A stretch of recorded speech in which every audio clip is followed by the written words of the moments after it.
এসেছে, তেলাওয়াত করলে ঈমান বাড়ে, এই কথাগুলো এসেছে। কারণ তেলাওয়াত করলে ঈমান কেন বাড়ে? কারণ আপনার জ্ঞান বাড়ে, আপনার তাওয়াক্কুল বাড়ে, আপনার আল্লাহর প্রতি বিশ্বাস এবং আস্থা বাড়ে। আপনি বুঝতে পারেন যে আল্লাহ যা বলেছেন তা হক, আপনি বুঝতে পারেন যে আসলে আল্লাহ আপনার স্রষ্টা, আসলে আল্লাহ আপনার ইলাহ, তাই না? এগুলোর কারণে না ঈমান বাড়ে। এটা মন্ত্রের মতো যদি কেউ তেলাওয়াত করে তার ঈমান বাড়বে? 1000 বার তেলাওয়াত করলেও বাড়বে না। এই জন্য দেখবেন যে আমাদের দেশে কোয়ালিটি মুভমেন্ট তৈরি হচ্ছে না খুব বেশি। আপনি দেখেন আমাদের একজন মুরব্বী যার বয়স হয়তো 80 বছর, 80 বছর ধরে তেলাওয়াত করে তার ঈমান কতটুকু বাড়ছে? যদি তিনি দেখেন যে সারা যেমন তেলাওয়াতই করেছেন, অর্থ পড়েন দেয়, তাহলে তার ঈমান বার কথা। তাহলে এটা হলো 1 নাম্বার হাক্কুত তেলাওয়াত। দ্বিতীয় হলো কোরআনকে হেফজ করা, কোরআনকে হেফজ করা, রপ্ত করা এবং যতটুকু সম্ভব মুখস্থ করা। কারণ কোরআন হেফজ যদি না করা হয়, কোরআন যদি কিতাবের মধ্যেই থাকে, তাহলে ওরকম হবে আর কি, কাজীর গরু কেতাবে আছে গোয়ালে নাই। তো গোয়ালে না থাকলে তো দুধ দিতে পারবেন না, কৃষি কাজও করতে পারবেন না, কোনো কাজই হবে না। কিতাবে অনেক কিছু আছে। মুসলিমরা যদি ইসলামকে তার থিওরির মধ্যে রেখে দেয়, প্র্যাকটিসে না আনে, কোনো কাজ হবে? কোনো কাজ হবে না। তাহলে এই জন্য হেফজটা জরুরি। আজকে হয়তো অনেকেই বলবেন কোরআন তো এত বেশি আছে, এখন নেটে আছে, এখন ইউটিউবের মধ্যে আছে, এখন মেমোরি কার্ডের মধ্যে আছে, সবখানে আছে, তো কোরআনের এখন হেফজের দরকার কি? যখনই প্রয়োজন চালাই দিলেই তো শুনতে পাই। কিন্তু এই বেচারারা বুঝতে পারে না যে এই সমস্ত ইকুইপমেন্টে, বইতে, কাগজের মধ্যে কোরআন থাকাটা আমাদের তেমন কোনো কাজে আসবে না। কোরআন রাখতে হবে কোথায়? সিনায় রাখতে হবে। কোরআন রাখতে হবে সিনায় এবং মাথায়, অর্থাৎ আমাদের ইন্টেলেক্ট এবং আমাদের হার্ট, এই দুটো জায়গায়। এই জন্য কোরআন হেফজ করা এটা কোরআনের একটা হক। কোরআনের আরেকটা হক হচ্ছে হাক্কুল ফাহাম, কোরআন বুঝা। আল কোরআন আল্লাহ তাআলা সেটা বলেছেন, আফালা ইয়াতাদাব্বারুনাল কুরআনা আম আলা কুলুবিন আকফালুহা কিতাবুন আনজালনাহু ইলাইকা মুবারাকুন লিয়াদাব্বারু আয়াতিহি ওয়া লিয়াতাযাক্কারা উলুল আলবাব। এটা একটা বরকতময় গ্রন্থ যা হে নবী আপনার প্রতি আমরা নাজিল করলাম, যেন মানুষ এর আয়াতগুলো নিয়ে চিন্তা গবেষণা করে এবং বুদ্ধিমান লোকেরা এ থেকে উপদেশ গ্রহণ করে। কিভাবে করবে যদি না বুঝে? তাহলে বোঝা গেল কোরআন স্পষ্ট করে বলছে কোরআন বোঝাটা ফরজ। কোরআন বোঝাটা কি? এরপরে হচ্ছে আল আমালু বিল কোরআন, হাক্কুল আমালি বিল কোরআন, কোরআন অনুযায়ী আমল করা, কোরআন অনুযায়ী আমল করা। আল্লাহ কি কোরআন তেলাওয়াতের জন্য নাজিল করেছেন, নাকি কোরআন অনুযায়ী আমল করার জন্য কোরআন নাজিল করেছেন? তাহলে এইটা কি আমাদের মুসলিম সমাজ বুঝে না? আমাদের আশেপাশের যারা আছেন তারা কি বুঝেন না? আপনারা বুঝেন না? এগুলো বোঝা যায় না? সুবহানাল্লাহ। আসলে দেখেন, সত্যি অনেকে বুঝেন। আপনি হয়তো এখানে যারা এসেছেন না, আমরা বুঝি, আপনারা বুঝেন, গুটি কয়েক মানুষ, কিন্তু অন্যরা বুঝে না।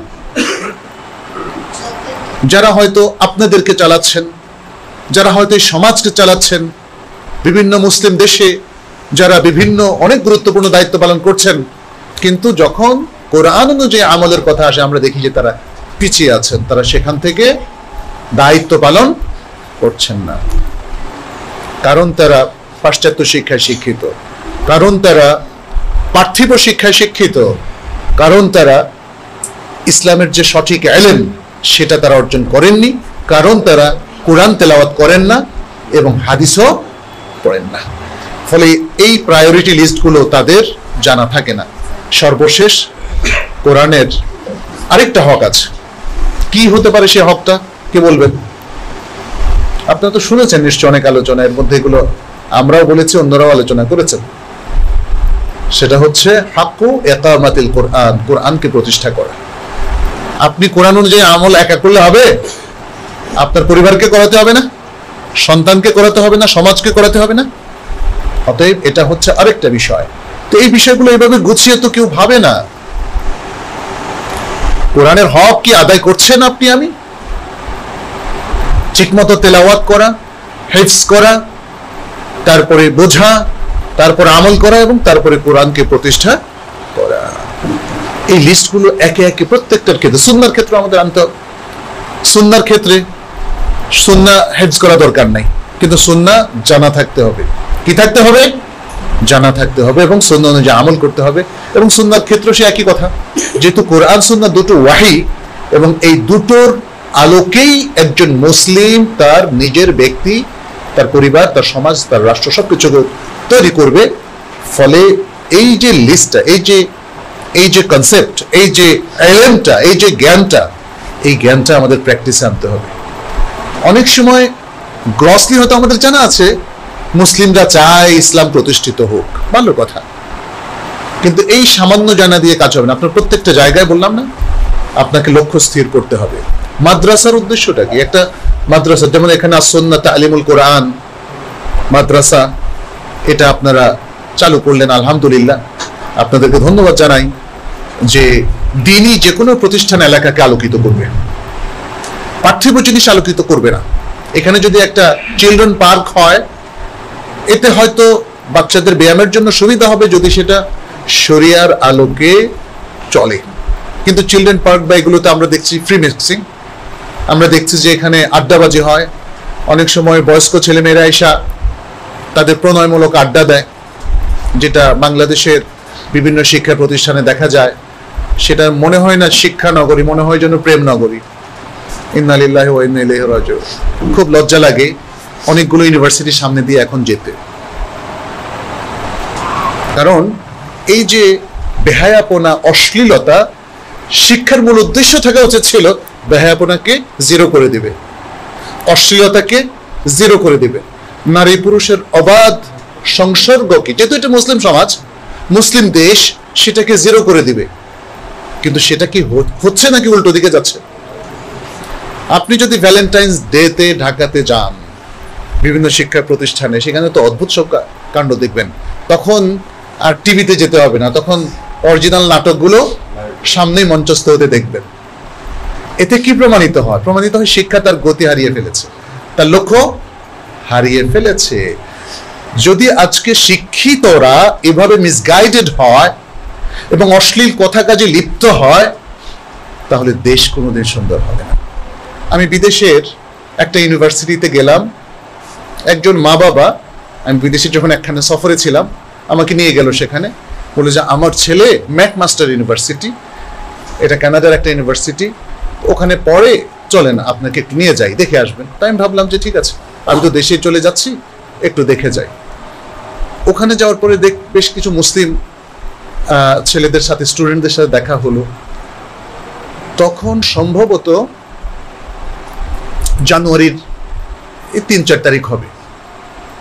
এর আগে কয়েকদিন আগে গেল 31st নাইট। তো আমাকে কথায় কথা ওরা বললো, কিভাবে প্রসঙ্গটা আসলে এখন আমার মনে নাই, ওরা বলল যে 31st নাইট যেভাবে এখানে ইউনিভার্সিটিতে উদযাপিত হয়, এটা খুবই লজ্জাস্কর। ছেলে মেয়েদের মধ্যে ফ্রি মিক্সিং, জেনা, ব্যভিচার, মদ পান, এবং একটা মেয়েকে নিয়ে অনেক ছেলের বিকৃত যৌনাচার, সেটা সেখানে শুনে এসেছি 2012 সালে। আর এখন সেম জিনিসগুলো বাংলাদেশে হতে দেখছি। পত্রিকা আপনি দেখেন, আনুশকা নাকি একটা মেয়ের, মানে এগুলো মুখে আনতে লজ্জা করে। বাংলাদেশের মার্কেটে এখন আজে বাজে জিনিস দিয়ে ভরে গেছে। বিকৃত যৌনাচারের জন্য অনেক ইকুইপমেন্ট, টয়, এই সমস্ত জিনিস বিক্রি হচ্ছে, এবং আধুনিক ছেলে মেয়েরা এগুলো ব্যবহার করছে, ছাত্র ছাত্রীরা এগুলো ব্যবহার করছে। ইন্না লিল্লাহি ওয়া ইন্না ইলাইহি রাজিউন। এখনো সময় আছে। আমাদের প্রিয় দেশবাসী, মুসলিম ভাই এবং বোনেরা, ইসলামের দিকে আসুন এবং এলেমের দিকে আসুন, সত্যিকার এলেমের দিকে আসুন। ওই ভাষা উল্টাপাল্টা কথাকে এলেম হিসেবে চালিয়ে দেবেন না। আপনি যদি ইসলামের প্রতিনিধিত্ব করেন, তাহলে রিয়েল ইসলামকে আপনাকে ধারণ করতে হবে। আপনি শিরক, বেদাত, ভুল, বিভ্রান্তি, দালালাত, যেগুলো আজকে ইসলাম হিসাবে কেউ কেউ চর্চা করছে বাংলাদেশে, সেটাকে যদি ধরে রাখেন, তাহলে তো আপনি রিয়েল ইসলামের উপর থাকলেন না। ফলে রিয়েল ইসলামে থাকার যে বারাকা আপনার পাওয়ার কথা ছিল, সেটা আপনি প্রাপ্ত হবেন না। সূরা আল-আরাফের মধ্যে আল্লাহ একদম স্পষ্ট করে বলে দিয়েছেন, ওয়ালাউ আন্না আহলাল কুরা আমানু ওয়াত্তাকাউ লাফাতাহনা আলাইহিম বারাকাতিন মিনাস সামাই ওয়াল আরদ। যদি জনপদের লোকেরা ঈমান পোষণ করত এবং তাকওয়া অবলম্বন করত, তাহলে আমরা, আল্লাহ বলছেন, আমরা অবশ্যই তাদেরকে আসমান এবং জমিনের বরকত উন্মুক্ত করে দিতাম। সুবহানাল্লাহ। তার মানে কি, যদি ইমান না থাকে, রিয়েল ইমান না ফেক ইমান? রিয়েল ইমান। ফেক ইমানের দাবিদার অনেকেই আছে, ফেক ইসলামের দাবিদার অনেকে আছে। অনেকে বলে যে আমি মুসলিম, পাসপোর্টেও লেখে, ডকুমেন্টসেও লেখে, কিন্তু আল্লাহর কাছে কি সে মুসলিম হবে? আল্লাহর কাছে তো সে মুসলিম হবে না, কারণ আল্লাহর কাছে সে মুসলিম না। কি হবে বলেন তো? রাসূল সাল্লাল্লাহু আলাইহি ওয়াসাল্লাম ইঙ্গিত করেছিলেন একটা হাদিসে, আল্লাহর কাছে সে হবে মুফলিস। মুফলিস অর্থাৎ যার কিছু নাই, মুফলিস, কপটদক্ষিণ, পয়সা শূন্য। সাহাবীদেরকে রাসূল সাল্লাল্লাহু আলাইহি ওয়াসাল্লাম একবার জিজ্ঞেস করেছিলেন, আতাদরুনা মাল মুফলিস, তোমরা কি জানো মুফলিস কে? তখন সাহাবারা বললেন, আল মুফলিসু ইনদানা মান লা দিনার লাহু ওয়া লা দিরহাম। আমাদের কাছে মুফলিস হচ্ছে সে ব্যক্তি যার দিনারও নাই, দিরহামও নাই, টাকাও নাই, পয়সাও নাই। তখন রাসূলুল্লাহ সাল্লাল্লাহু আলাইহি ওয়াসাল্লাম বললেন, আল মুফলিসু ইয়াউমাল কিয়ামাতি মিন উম্মতি, আল মুফলিসু মিন উম্মতি ইয়াউমাল কিয়ামাহ মান ইয়াতি বিআমালিন কাসীরা ওয়া আফআলিন কাসীরা ইয়াতি বিসাওমিন ওয়া সালাতিন ওয়া যাকাতিন ওয়া গায়রিহা। মুফলিস হচ্ছে আমার উম্মতের মধ্য থেকে কিয়ামতের ওই ব্যক্তি যার অনেক আমল থাকবে, সালাত থাকবে, সাওম থাকবে, হ্যাঁ, তারপরে আর অন্যান্য ভালো কোরবানি থাকবে, ভালো ভালো আমল থাকবে, কিন্তু দেখা যাবে যে তার সে শাতামা হাদা ওয়া আদা হাদা ওয়া ফাআলা কাযা ওয়া কাযা, সে কাউকে গালি দিয়েছে, কাউকে মেরেছে, কারো হক নষ্ট করেছে, কারো গীবত করেছে, মানে এভাবে নানা খারাপ কাজ করার মধ্য দিয়ে তার সমস্ত হাসানাত তখন অন্যদেরকে দিয়ে দেওয়া হবে, এবং তার হাসানাত শেষ হয়ে যাওয়ার পরে অন্যদের পাপের বোঝা তার উপরে চাপিয়ে দেওয়া হবে। পুরো সিনারিও কি হয়ে যাবে? পাল্টে যাবে। তাহলে মুফলিস হয়ে গেল না? মুফলিস হয়ে গেল। অতএব মুসলিম এই পরিচয় দিলেই যথেষ্ট নয় ভাই, আপনি যেন মুফলিস না হন ওই ব্যবস্থা করতে হবে। আল মুসলিমুল মুফলিস লা নসিব লাহু, তার কোনো নসিব নাই, আল্লাহর কাছে তার কোনো নসিব নাই। অতএব আসুন আমরা পড়াশোনা করি, আমরা জানার বোঝার চেষ্টা করি, আমরা আমল করার চেষ্টা করি, এবং আমরা জানি যে যেমন ধরেন সবকিছুতেই একই ধরনের ভাইরাস বা প্রবলেম আছে। মুসলিমদের অনেক ভালো ভালো আমল আছে, কিন্তু ওই আমলকে গ্রাস করার, নষ্ট করার আরো কিছু পাশাপাশি আমল আছে। ঠিক যেমন আপনি দেখবেন যে কম্পিউটারে কত সুন্দর, তাই না, প্রোগ্রাম, সফটওয়্যার, কিন্তু এই সফটওয়্যারকে নষ্ট করার জন্য হ্যাকাররা অনেক ভাইরাস ছাড়ে, তাই না? আপনি যদি কখনো তাদের ফাঁদে পা দেন তাহলে কিন্তু আপনার মূল কম্পিউটার ক্র্যাশ হয়ে যেতে পারে, নষ্ট হয়ে যেতে পারে। মুসলিমদের অনেক ভালো ভালো আমল আছে, মুসলিমদের আমলগুলো নষ্ট হয় দুটো কারণে। একটা হলো শিরকের কারণে। শিরক হচ্ছে সবচেয়ে বড় ধরনের ভাইরাস, যেটা আপনার সমস্ত আমলকে একসাথে এক অর্ডার, একটা টিক দিলেই, একটা শিরককে টিক দিবেন, পুরো আমল বাতিল, জীবনের সমস্ত আমল বাতিল। লা ইন আশরাকতা লা ইয়াহবাতান্না আমালুকা ওয়া লা তাকুনান্না মিনাল খাসিরিন ওয়া লা ইন আশরাকু লা হাবিতা আনহুম মা কানু ইয়ামালুন। এভাবে আল্লাহ তাআলা কোরআনে বহু আয়াতে বলেছেন। আর আরেকটা হচ্ছে বিদআহ। বিদআহ অবশ্য যদি এটা শিরকের পর্যায়ে বিদআহ না হয়, এটা আমলি বিদআহ হয়, তাহলে আপনার সংশ্লিষ্ট আমলটা বাতিল, কিন্তু অন্য আমলকে বাতিল করবে না।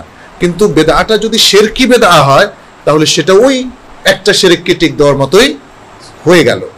তাহলে বোঝা গেল যে আমাদের মুসলিম আমলকে নষ্ট করার জিনিসটা অনেক সহজ, আবার আমলটাকে ভালো রাখাটা কিন্তু আসলে একটু কঠিন এদিক থেকে যে আপনাকে সদা সর্বদা সতর্ক থাকতে হবে।